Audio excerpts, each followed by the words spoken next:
नमस्कार दोस्तों, आपका अपना चैनल मोटिवेशनल कहानियाँ में स्वागत है। चलिए एक नई कहानी की शुरुआत करते हैं। प्राचीन समय में एक व्यापारी था। उसके पास 5 ऊँट थे, जिन पर सामान लादकर वह शहर शहर घूमता और अपना कारोबार किया करता था। एक बार काम से वापस लौटते हुए उसे रास्ते में ही रात हो गई। आराम करने के लिए वह नजदीक की सराय में रुक गया और बाहर पेड़ों से अपने ऊँटों को बांधने की तैयारी करने लगा। 4 ऊँट तो बांध दिए, लेकिन 5वें के लिए रस्सी कम पड़ गई। वह सोचने लगा, अब मैं क्या करूं? फिर उसने सराय मालिक से मदद मांगने की सोची। जब वह सराय के अंदर जाने लगा, तभी गेट पर उसे एक फकीर मिला, जिसने उससे परेशानी पूछी। उसने कहा, तुम मुझे अपनी परेशानी बताओ, हो सकता है मैं तुम्हारी कुछ मदद कर पाऊं। तब व्यापारी ने उसे सारी बात बताई और उसकी बात सुन फकीर जोर जोर से हंसने लगा और कहा, 5वें ऊँट को भी ठीक उसी तरह बांध दो जिस तरीके से तुमने बाकी ऊँटों को बांधा है।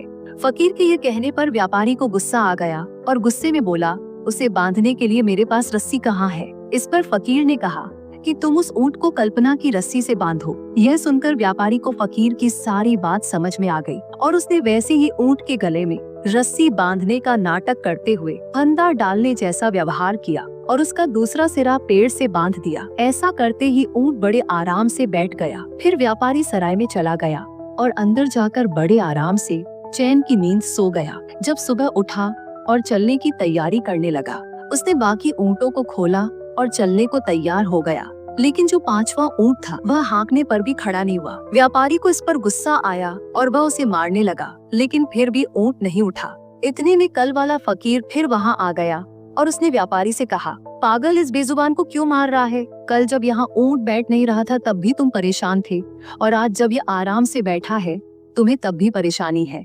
इस पर व्यापारी ने कहा, महाराज, मुझे अब जाना है। इस पर फकीर ने कहा, जब तुम इसे खोलोगे तभी यह उठेगा। व्यापारी ने कहा, मैंने इसे कौन सा सचमुच बांधा था, सिर्फ बांधने का नाटक ही तो किया था।